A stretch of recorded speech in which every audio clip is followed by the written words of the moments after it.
जैसा कि last lecture में हमने मोमेंट जनरेटिंग फंक्शन के बारे में पढ़ा था, आज जो हमारा टॉपिक है वो है प्रोडक्ट मोमेंट्स का। प्रोडक्ट मोमेंट्स, इसके नाम से जैसे कि जाहिर हो रहा है कि मोमेंट्स जो हैं उनका हमने प्रोडक्ट जो है वो लेना है। ठीक है, तो जैसे कि पहले हमने जो भी मोमेंट्स पढ़े थे वो सिंगल रैंडम वेरिएबल के पढ़े थे। ठीक है, चाहे वो अबाउट रीजन थे या चाहे वो अबाउट जो था मीन था। ठीक है, लेकिन अब जो है हमने जो मोमेंट्स जो हैं हमारे पास बेसिकली उनको हमने इकट्ठा करना है। उनका जैसे कि अगर एक वेरिएबल के लिए था, अगर हम दो वेरिएबल्स के लिए करेंगे तो जाहिर है अब उनको इकट्ठा कैसे करना है, प्रोडक्ट मोमेंट से, यानी उनका प्रोडक्ट लेके हमने मोमेंट्स का उनको इकट्ठा करना है। तो डेफिनेशन की तरफ चलते हैं कि अगर हमारे पास दो रैंडम वेरिएबल्स हैं एक्स एंड वाई, ठीक है, तो इनका जो आर्थ एंड एस प्रोडक्ट मोमेंट होगा अबाउट रीजन, उसको हम रिप्रेजेंट करेंगे म्यू आर एस प्राइम से, और ये बेसिकली एक्सपेक्टेड वैल्यू होगी capital X R Y S. ठीक है, ऑब्वियसली आर और एस हमें वैल्यूज गिवन होंगी कि आर 0 1 2 से सोन है, इसी तरह एस जो है वो 0 1 2 से सोन इसकी वैल्यू है। और अगर एक्स की वैल्यू आर की वैल्यू 0 होगी, वाई की जो है एस की अगर हम इसकी जगह 1 लेंगे, तो ऑब्वियसली जो ये हमारे पास मोमेंट बनेगा हम देखेंगे कि वो किस तरह का मोमेंट होगा। इसी तरह आर इज इक्वल टू 1 और वाई और एस की वैल्यू अगर, मतलब ये मेरा मतलब कहने का ये है कि आर और एस की वैल्यूज दोनों की सेम भी आ सकती हैं और डिफरेंट भी आ सकती हैं, क्योंकि वेरिएशन इन्हीं वैल्यूज के दरमियान में रहनी है। ठीक है, कोई भी कॉम्बिनेशन आ सकता है इन वैल्यूज का, तो इसलिए डिफरेंट वैल्यूज भी आएंगी और सेम वैल्यूज भी आएंगी, और हम इनको फिर देखेंगे कि क्या जो है इसका मतलब है।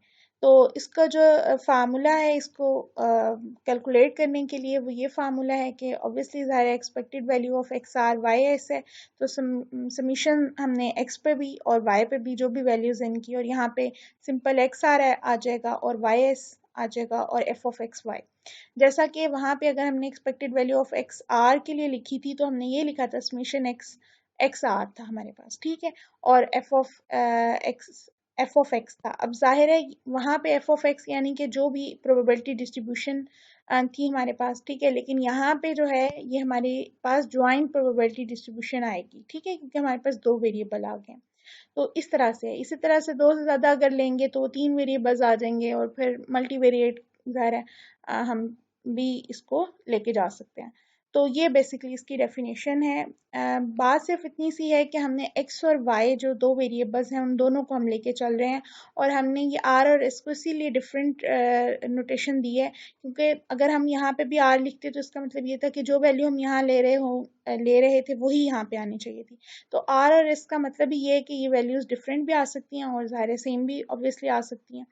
तो ये जो है इसी तरह से अब यही है कि जो इनकी ये जो डबल समेशन है, ये जो भी आपके टू रैंडम वेरिएबल्स है उसकी जो तमाम जितनी भी रेंज होगी ज्वाइंट रेंज, उसके ऊपर ये एक्सटेंड होंगी। ठीक है, और अगर हम म्यू 1 0, जैसे मैंने आपको कहा था कि अगर आर की वैल्यू 1 लेंगे और एस की वैल्यू 0 लेंगे, तो वो बेसिकली आपके पास क्या बन रही है, एक्सपेक्टेड वैल्यू ऑफ एक्स बन रही है। ठीक है, इसी तरह से जब हम आर की वैल्यू 0 लेंगे और एस की वैल्यू 1 लेंगे, तो वो हमारे वाई की एक्सपेक्टेड वैल्यू बन रही है, जिसको हम रिप्रेजेंट करेंगे म्यू ऑफ वाई से, और ये सबस्क्रिप्ट में लिखा हुआ है वाई। ठीक है, इसी तरह से क्योंकि कैपिटल है तो वो इसलिए थोड़ा सा लग रहा है कि जैसे थोड़ा ऊपर है, लेकिन ये नहीं है कि म्यू के साथ नहीं है ये, तो म्यू के बेसिकली सब्सक्रिप्ट में ही आ रहा है। तो म्यू, और यहाँ पे ज़ाहिर है कि जब ये वाली हमारे पास चीज़ होगी ई of expected value of x को म्यू ऑफ एक्स भी कहते हैं, और इसी तरह से ये हमारे पास एक्सपेक्टेड वैल्यू ऑफ वाई है। तो ये बेसिकली इन दो नोटेशंस का मतलब। नेक्स्ट जो है जब कंटिन्यूस केस होगा उसके लिए देख लेते हैं कि प्रोडक्ट मूवमेंट जो है अबाउट रीजन हमारे पास क्या फार्मूला होगा।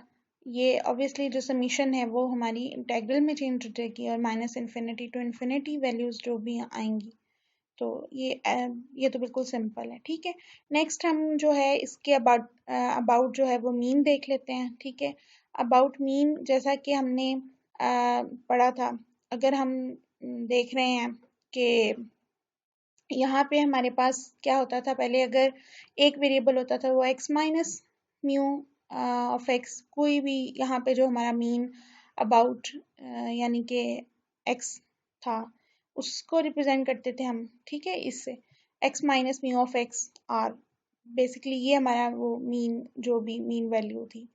और ऑब्वियसली अब यहाँ पे सेकंड वेरिएबल भी इन्वॉल्व हो गया, तो ये y minus mu of y हो जाएगा। और अगेन वही कि आर की जाहिर है कि अगर आप म्यू 2 ले रहे हो तो यहाँ पे 2 आ जाता था, यहाँ पे अगर अब 2 1 होगा फॉर एग्जांपल तो ये 2 1 हो जाएगा। तो ये इस तरह से है। अगेन ये जो है हमने ये वाला केस जो है वो कंटिन्यूस